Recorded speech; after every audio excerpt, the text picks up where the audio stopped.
قرآن مجید کی تفسیر و تعویل کے ایک بڑے موضوع کے ذیل میں ایک اور نشست ہے جس کا عنوان ہے علم قرآن کی جستجو، یعنی اصحاب رسول صلی اللہ علیہ وسلم کے ہاں آثار میں علم قرآن کی جستجو کے حوالے سے ہمیں کیا صورتحال یا کیا نقشہ سامنے آتا ہے، اس پر گفتگو کے لیے ڈاکٹر ماخذ نصر صاحب ہمارے پاس تشریف فرمائے۔ ڈاکٹر صاحب السلام علیکم۔ وعلیکم السلام۔ ڈاکٹر صاحب، قرآن حکیم کی علم کی جستجو صحابہ کے ہاں، اس کے آثار آج ہم نے منتخب کیے ہیں اور میں وہ آثار آپ کے سامنے رکھتا ہوں۔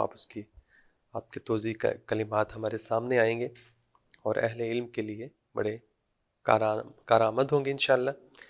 میرے سامنے ایک اثر ہے عبداللہ بن مسعود رضی اللہ تعالیٰ عنہ کا۔ وہ فرماتے ہیں کہ والذی لا الہ غیرہ ما من کتاب اللہ سورۃ الا انا اعلم حیث نزلت ما من آیت الا انا اعلم فیما انزلت ولو اعلم احدا هو اعلم بکتاب اللہ منی۔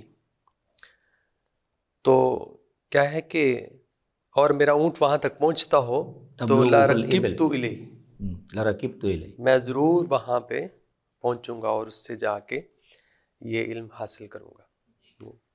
ایک طرف وہ کہہ رہے ہیں کہ مجھے بہت تفصیل سے بہت ساری چیزوں کا پتہ ہے، لیکن اس کے باوجود جستجو جو ہے وہ جستجو موجود ہے، اور اگر مجھ سے بڑا کوئی عالم ہو تو میں وہاں جانا پسند کروں گا۔ تو یہ جو موضوع ہے، تھیم ہے ان آثار کا، وہ بہت اہم ہے۔ ہم نے بہت شروع میں قرآن مجید سے متعلق جو آثار پڑھے تھے، احادیث بھی، تو ایک تو ان میں یہ بیان ہوا ہے کہ قرآن، بلکہ سب سے پہلے تو قرآن خود اپنے بارے میں یہ دعوت دیتا ہے کہ اس کی آیات پر تدبر اور تفکر کرو۔ وہ تذکر کی نوعیت کا بھی ہے، یعنی اس سے نصیحت حاصل کرنا، اور وہ اس کی گہرائی میں جا کر کلام الہی کو اور اس کے مضمرات کو سمجھنا، وہ بھی اس کا حصہ ہے۔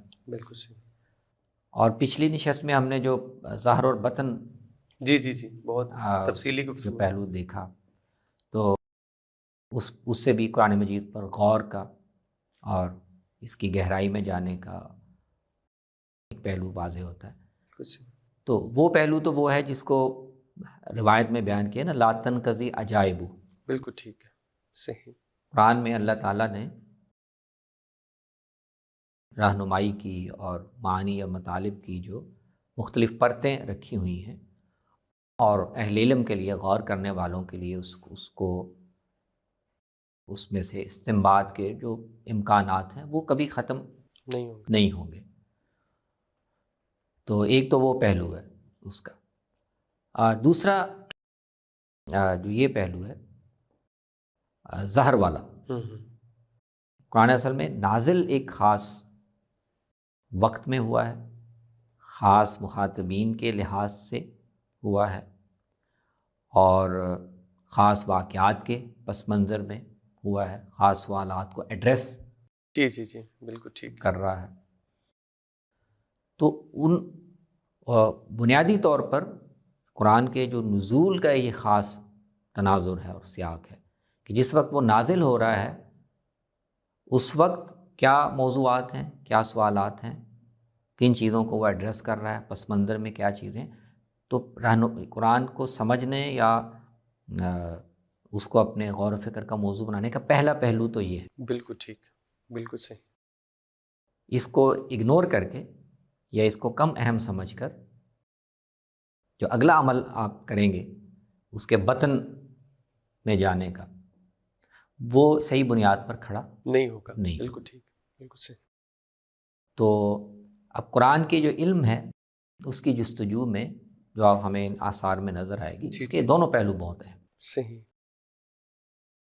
اس کا جو نزول کا خاص سیاق ہے، اس کو اگر آپ واقف نہیں ہیں، اس کو نہیں جانتے، تو آپ اس کے بطن یعنی اس کی توسیع یا اس کے وسیع تر اس کے اطلاق کے پہلوؤں کو یا اس کو ایکسٹینڈ کرنے کے جو پہلو ہیں ان سے کما حقوق اہل علم نبرد آزما نہیں ہو سکتی. بالکل ٹھیک. تو ایک تو عبداللہ ابن مسعود رضی اللہ عنہ یہ بیان کر رہے ہیں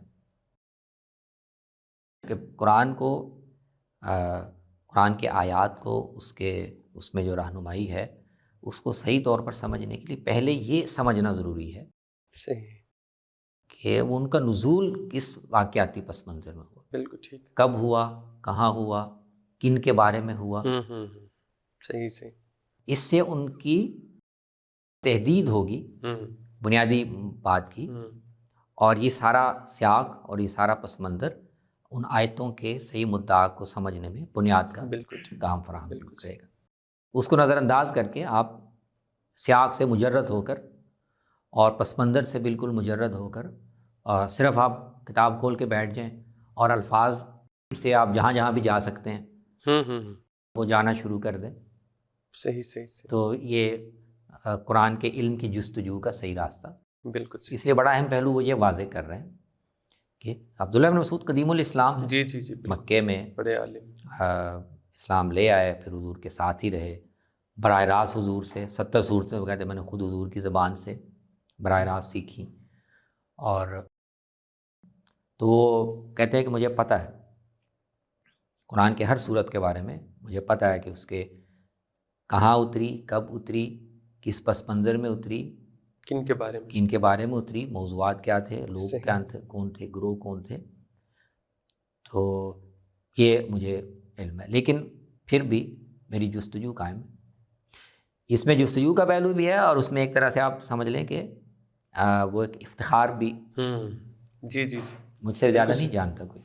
بالکل. اگر کوئی مجھے پتہ چلے کہ قرآن کا کوئی ایسا عالم ہے جس کو مجھ سے زیادہ علم پتہ ہے اور وہاں پر پہنچ سکتا ہوں تو میں ضرور پہنچوں گا. تو میں پہنچ کر وہاں جاؤں گا. بالکل صحیح. بہت خوب.